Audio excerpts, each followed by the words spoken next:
You're listening to Breaking the Bottle Legacy with Molly Watts, episode 41. Hi, I'm Molly. After a lifetime living under the influence of family alcohol abuse, spending more than 30 years worrying about alcohol and my own drinking, believing I had an unbreakable daily drinking habit, I changed my relationship with alcohol forever. If you want to change your drinking habits, then Breaking the Bottle Legacy is for you. My goal is to help you create a peaceful relationship with alcohol, past, present, and future. Each week, I'll focus on real science and using your own brain to change your relationship with alcohol. Nothing has gone wrong. You're not broken. You're not sick. It's not your genes. And creating peace is possible. I'm here to help you do it. Let's start now. Well, hello and welcome back to Breaking the Bottle Legacy with me, your host, Molly Watts, coming to you from a pretty epic Oregon, I have to tell you. It has been absolutely gorgeous here this weekend, the perfect fall weekends where it's crisp and cool and bright in the morning and then gets up to about 70 in the afternoon, and the colors on the leaves and everything, the light is just gorgeous. It's absolutely stunning, and I just want to bottle it up and hold on to it because the rain is coming. It is definitely coming. And once the rains start here in Oregon in October, they just don't stop for 6 months. So it's kind of a kind of time frame for us, and we try not to think about it too much. But it's okay. Right now, it's still that glorious time, and wow, I'm just treasuring it. So welcome, and I want to say hello. It's October, and over in my group, I'm actually doing more Sober October. So I don't know if you are potentially not feeling ready to take a whole month off of alcohol. That was me for many years. Like 2 years ago, I would have told you that it was impossible for me to take a full month off of alcohol. Or potentially you've already, you're mid-October or a few days into October already, and you've already drank. So the whole idea of a totally alcohol-free month is not going to work for you. And you'd like to be a part of a supportive group where you could achieve a more sober October, come check us out. My group is called Alcohol Minimalists, Change Your Drinking Habits. And I want to make a note here actually about the group. I see a lot of other groups and coaching programs that are focused on either exclusively for women or exclusively for men, a lot of them for women. And I just want to say that my group is for human beings. It's for humans who are seeking to create a peaceful relationship with alcohol. We are not exclusively alcohol-free, but some people in my group choose abstinence. And I talk a lot on the podcast, and it's always in my show notes about low-risk drinking and the guidelines for women and men and how they're slightly different. And I also say it's kind of like your own personal petri dish. Every time you drink, you have to be cognizant of how much alcohol you're ingesting, right? But the ideas behind all of this are the same. And in addition to low risk limits, I want to work with you to help you not use alcohol to buffer away negative emotion. And that's a big part of what I talk about here and in the group. So if that sounds interesting to you, please check it out. Link is in the show notes. And of course, you can search for it on Facebook in groups, again, Alcohol Minimalists. So here's what I shared with the group as to what I'm doing to make it a quote unquote more sober October. For me, I usually have 3 to 4 alcohol-free days per week, and I'm stepping that up to 5 alcohol-free days at least, 24 total alcohol-free days for October, and I'm committed to no more than 14 standard drinks in the month. So do the math there, and it's basically 2 drinks a day on the days I choose to include alcohol. I'm also committing to 1 alcohol-free weekend this month, and I have a few members who are going totally alcohol-free, and that is awesome, and I 100% support it. I have others who are not including spirits in their drink choices, others who are increasing the number of alcohol-free days like I am and planning ahead for the days that they do include alcohol. So my son, who's actually doing the full Sober October experience, asked me why I didn't just go all in and be alcohol free. And I think it's a great question. I told him, I am very comfortable with my peaceful relationship with alcohol, and I actually look forward to watching my brain work on its thoughts around drinking versus not drinking. I also already know I'm doing Dryuary in January. I love starting off the new year with a completely alcohol-free month. And so for October, I wanted to improve on my typical months and see and feel if I notice any differences in my sleep, anxiety, skin, mental clarity on the nights I do drink. I also want to watch my thoughts on the nights that I'm not drinking. In fact, I already had this fleeting thought when I decided to do more Sober October, and it was, oh no, no beer on Sundays or Thursdays during football games. Like it was somehow written in stone that I could only be drinking on Fridays and Saturdays. That's an interesting thought right there, right? And like somehow it wouldn't be fun watching football without beer, which again, these are old patterns of mine, right? And my brain just wanted to tell that story that I'd feel deprived, like I was missing out on something. But luckily, because I'm aware of how the results cycle works in my life and how my thoughts create my feelings, I just saw that thought and said, well, that's a ridiculous thought, noting that I could clearly choose to drink on Sunday instead of Friday, right? And let's really examine that. I often just have like one beer. So really, is one beer something to feel deprived about? Especially when I have like awesome non-alcoholic beer choices? No, it's not. Or I might even get excited about trying a new alcohol-free beer. People have shared a couple with me in the Facebook group that sound really awesome, and I want to try them. So I could choose to be excited about that option, right? It's all up to me what I choose to think about my decisions, and how I feel is created by how I think about what I am doing. So today on the podcast, we're going to talk about going into a little bit deeper parts of the results cycle. And I mentioned it just a minute ago. And if you don't know what I'm talking about when I say the results cycle, then I would encourage you to go back and listen to episode 11, where I go into full explanation of the results cycle and the behavior map. I will just tell you briefly right here that the results cycle talks about the fact it basically is the thoughts, feelings, and actions. It's everything that comes into our lives. We have thoughts that create how we feel about it, and that's what determines the actions we take, right? So that's the results cycle, and it's inside of the behavior map. It explains basically everything that we do in our lives, right? So today I am going to talk a little bit about some of the challenges, and especially when learning is an obstacle to a challenge to taking action. Specifically, we're going to talk about why people don't take the actions that they want to take and what comes up with learning that keeps them from getting the results that they want in their life, I should say. So if you've listened to this podcast for any length of time, you've heard me describe myself as a science nerd, as someone who loves information and learning, and possibly even a lifelong know-it-all.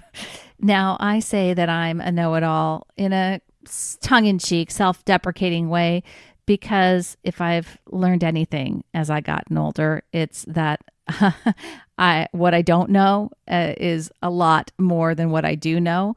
And that's definitely, and how much there is for me to learn, right? The point of all of that is this. I fell into a trap that kept me stuck and not getting the results I wanted in my life. And it's the first challenge I want to make you aware of so it doesn't happen to you. Let's call it the learn it all trap. Now, I don't want you to get the wrong idea.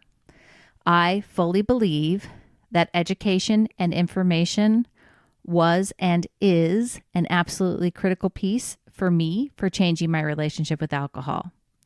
I needed to learn the science of habits to really understand the science of how alcohol interacts with the body and the brain. And I needed these things to help me fuel my logical brain and to be able to question with factual clarity those impulsive toddler brain ideas that came up and still come up. Understanding the different parts of my brain and how to use my prefrontal cortex to observe my thoughts. All of that was really important information and it was necessary. What I noticed, however, is after initially I learned about self-coaching and the importance of managing my mind, after I'd read a couple of books on alcohol, including Quit Lit books, I started feeling good, even though I hadn't really done anything to change my drinking habits. It was like the learning was the action I was taking. The more I learned, the more I wanted to learn. I wanted to learn more about neuroscience. I wanted to learn about cognitive behavioral therapy. I wanted to understand everything I could about habits. I read and read. I found wonderful podcasts, and I consumed all of this wonderful content, feeling very positive about all my new learning. But here's the trap that happened to me. I replaced learning with actually doing the work of changing my habit. I didn't really notice it at first because, like I said, I felt good because I was learning. But in reality, there was a point when I really knew enough and I was just delaying and resisting putting it into consistent practice.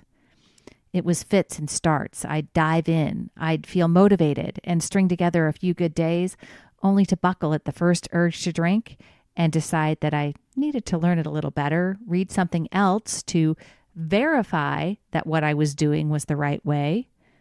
And when I misstepped, I questioned the process instead of questioning my own thoughts and the work I was putting in. I convinced myself that there was something I was missing, something I wasn't understanding, and down the content rabbit holes I'd go, looking for silver bullets and new shiny objects to fix what was going wrong. This age of information we live in is absolutely wonderful. There is so much great information available free or almost free, and it's truly awesome. Hey, I'm here contributing to the free content with this podcast, and I work hard to make sure it's good quality content.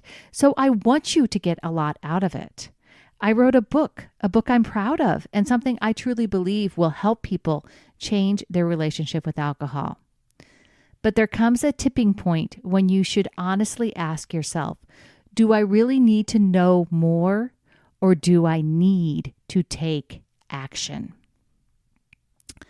Another facet of this is feeling overwhelmed, right? Sometimes there is just so much information available to us. If we allow our thoughts to focus on the sheer volume of it, it can easily lead to feelings of overwhelm and confusion. And that's another thing that happens to people, right? Instead of focusing on one small thing, they get overwhelmed and they allow themselves to focus all their attention on how much information there is. And the answer is figuring out whatever thought you need to feel motivated to take one small action today to start moving yourself forward. Are you a fan of motivational speakers? Well, I always have been. I've always enjoyed listening to motivational speakers from the time I was back in, junior high school, whenever the first one I listened to was. And I felt I'm guilty of feeling all in, motivated, and determined at the end of one of those speeches or events, feeling confident I could bottle the confidence and motivation that I felt in that moment and carry it on to the next day. The speakers would actually warn us to not waste feeling inspired without taking action, right? And in fact, renowned self-help guru Tony Robbins, someone that I always enjoyed and, learned about in the 1980s, he talks about taking massive action. I'll link one of his talks on YouTube about it because it's worth listening to. But he uses this term of MAP, creating a massive action plan, MAP, massive action plan, and how reaching your potential requires taking massive action. Here's the problem. It felt good when I listened to Tony Robbins, but then I'd go home and I'd leave and I kept trying to figure out what my massive action should be. The massive action sounded like it had to be big. It had to be something totally different than what I was doing. So instead of meeting myself where I was at and understanding how my thoughts were driving my feelings, I'd focus all my attention on taking massive action, which I believe just meant something completely different than I was doing. So when it came to my drinking habits, it was rules, right? It was rules that I'd put in place only on the weekends, no more than 2 drinks ever, a 7-day streak to prove that I could take a break from alcohol. Whatever it was, and when I inevitably broke those rules, when I would break the streak, I allowed my failed actions to reinforce all the negative self-talk that was fueling the drinking habit in the first place. What massive action really means, I've come to realize, and when I was successful with changing my relationship with alcohol, was its consistent action. I've shared before on the podcast, and I go a little more depth in my book about having a plan. And having the plan in place is a plan of consistent action. It evolves from having new thoughts about alcohol, but taking this action is key. Here's what I wrote in my book. To successfully create your new identity, to become someone who has a peaceful relationship with alcohol, you need to use the executive function of the brain to create a plan for the future. In fact, creating a plan ahead of time is a way of strengthening your prefrontal cortex muscle, so to speak. It's a tool for training your brain that you are committed to the future, so long-term goals are not at the mercy of the reward center and your primitive brain's focus on avoiding pain and seeking pleasure. When it comes to alcohol, we have to bring our decision to drink into the prefrontal cortex and plan ahead of time what to drink and how much to drink. Planning ahead of time means we aren't reacting in the moment. We aren't listening to permission-giving thoughts that don't align with our long-term goals. We aren't choosing to have a drink we haven't already planned on. Our adult brain is in charge, not the toddler or the child. I want to clarify why this kind of plan is different than those old rules that I used to try when I was unsuccessful. First of all, rules, at least mine, were usually done from a punitive or a restrictive mindset. My rules were often done in the spur of the moment, in a reactive and temporary way, never with any real belief that they were going to become permanent. Making a plan now is a way of life and initiated from a place of goals and who my future self wants to be. The process of planning doesn't need to be complicated, but it does need to happen. When you are first setting up a drink plan, it should be, first and foremost, realistic. Meet yourself where you are right now, not where you think you should be. Maybe you need to take 2 weeks and simply track the number of drinks you have each night, even to know where to start. That's okay too. Whatever the number of drinks you will have, write them down 24 hours ahead of time. For myself, I found planning the week ahead was easiest. I could look ahead to social events and anticipate the weekends and celebrations.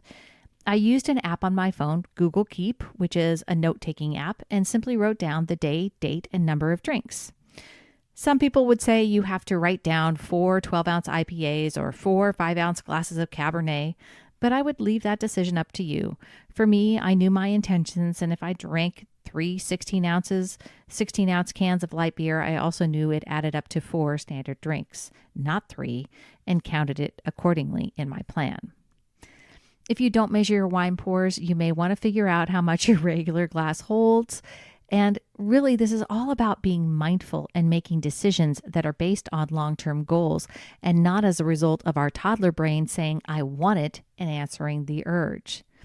Once you have practiced writing a plan and following it, the next step will be to reduce the number of drinks you are having. For me, this process took about a month before I was ready to try cutting down on any given days. I can't emphasize enough that making a plan in and of itself won't change your habit in a sustainable way. Changing your thoughts around alcohol needs to happen in tandem with creating a drink plan. Your plan will be based on your own goals as well as your own level of alcohol consumption currently. But no matter where you're starting, there is an important concept you will also want to apply. Some people call it Kaizen, and others know it simply as continuous improvement. Either way, it's about making small changes and improvements every day. Your daily question should be, what is one small step I can take today to be better? Your focus will be doing 1% better, secure in the knowledge that those small steps will add up to your more significant goals. There's no overnight success, no instant gratification, no magic bullet, and it's never just one and done. The changes you make might be so small that they are barely noticeable. However, just like compound interest, they do add up over time. I'll share with you in the show notes a figure that I share in the book from jamesclear.com that illustrates what will happen when you get 1% better every day this year. Coincidentally, it also shows you what happens when you get 1% worse, but we'll focus on 1% better. And 1% better isn't an exact measurement. It's just a reminder that the steps should be small. After you've worked on following your doable plan, it's time to look at reducing the number of drinks you are drinking. Start with 1 day per week and plan for 2 instead of 3 on that day, or whatever your number is. In the next week, add in another day you'll reduce. No, it's not going to happen all at once, but trust me, this longer term, more sustainable path is a proven way to change your identity and become someone who has a peaceful relationship with alcohol. All right, that again was from the book, Breaking the Bottle Legacy, How to Change Your Drinking Habits and Create a Peaceful Relationship with Alcohol. So I talked about the learning it all trap and how learning, without taking action, and how taking small steps, taking action is how we get ourselves out of that learning trap, right? We talked about how focusing on large amounts of information available can lead to overwhelm and confusion, and those feelings can keep us stuck. And again, just changing that belief system and changing that focus onto one small step, one small action. I want to share with you one more thing that can happen with regards to all of your learning. And I heard this from Elizabeth Benton on Primal Potential, and I'll share the link in the show notes to her podcast, something that I listen to every week and I highly recommend. But it's what happens when we take in all this wonderful information and education and we don't take action. Elizabeth calls it the gap. The gap is actually the feeling that happens when you become aware of everything that's possible for you, and yet you're still stuck in your old patterns and habits. As you keep learning new things and not taking action, the gap widens, which can lead to you feeling defeated and worthless. Maybe that great thought you've had, like, better. Why can't you just do it? Here's what Elizabeth says you need to do. You need to mind the gap. You need to grow your awareness of it. That's always the first step. When you're aware that you've gathered all this knowledge and the tools and resources you need, but you're not taking the steps necessary to implement that information, you can actually start to bridge the gap. What you have to do is you have to choose to take action. That's your true responsibility here. Decide to close the gap through action. You don't need a 30-day plan or a 90-day plan or even a 7-day plan. You just need to take action for today. You can do it today. You can decide to close the gap. What choices can you make today in the next hour to propel you towards your goal? With each small action you take, you make the gap between who you are and who you want to be smaller. Here's one more thing about the gap. It's always changing.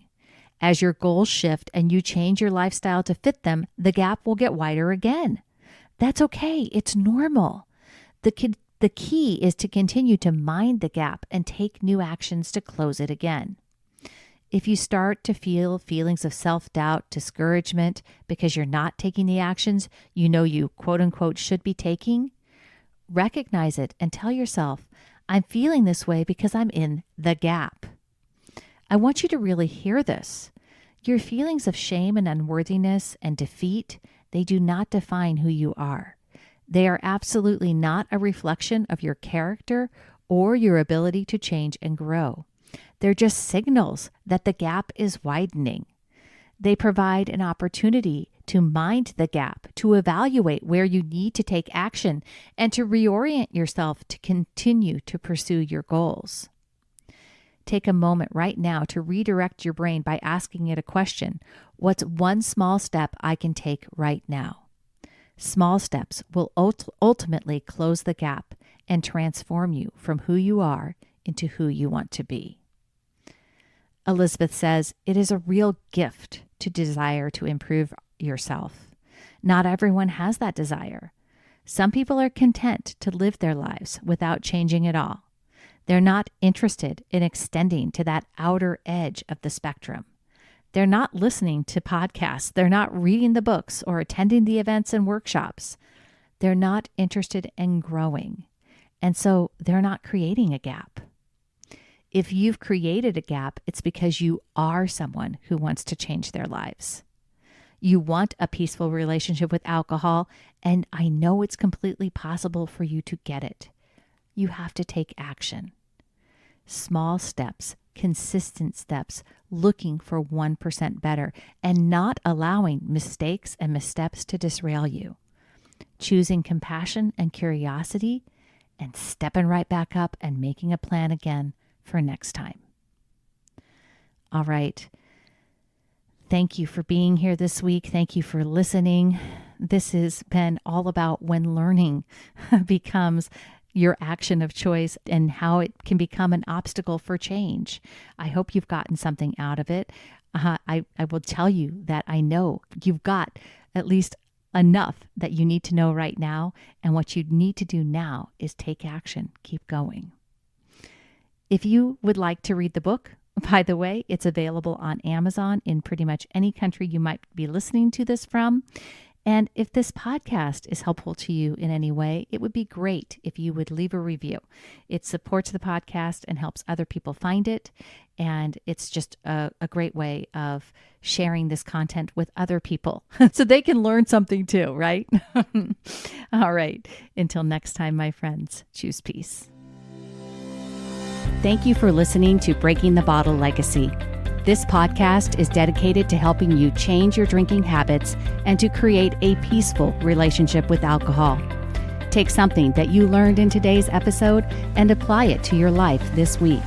Transformation is possible. You have the power to change your relationship with alcohol now. For more information, please visit me at www.mollywatts.com.